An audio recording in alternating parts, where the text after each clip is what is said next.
If it wasn't for the internet, we wouldn't have a lot of things. Things like e-commerce or Netflix, or identity theft or tentacle porn. In the black box that is the World Wide Web, you could make a living off of selling pictures of your big toe or spend hundreds of dollars on a virtual reality that exists on your phone. All of these great cultural staples would be non-existent if it wasn't for the labors of Al Gore himself.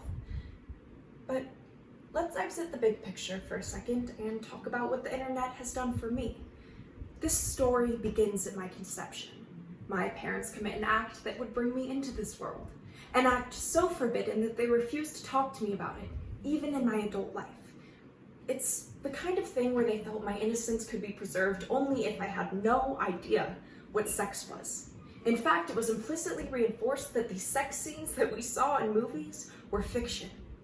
The only purpose of genitalia was to urinate up until I turned 12. That's when we hit sex education. There I learned about how sometimes it wasn't just yellow, sometimes it could be clear. In fact, it could even replicate the textures of the Cetaphil I saw every day in my bathroom. However, it was here that I learned the best sex strategy in the game: abstinence. Why have sex or even understand sex when you could be closer to God? At the ripe age of 13, both my parents and public school education failed me, thus turning me not just into an insecure virgin, but a curious one too.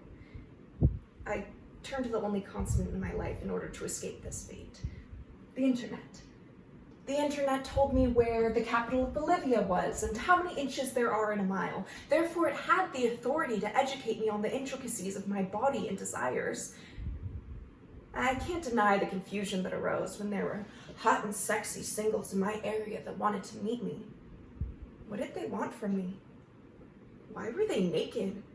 I've never seen cartoons like this before. It was like Misty from Pokemon with tits. I tried to curtail this curiosity even further by going on incognito mode and searching for the simple things.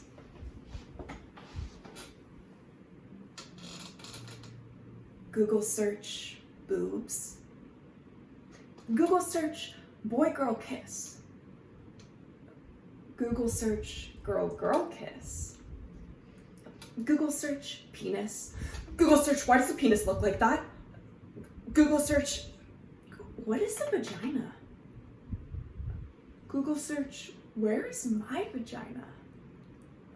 Google search what is the clitoris?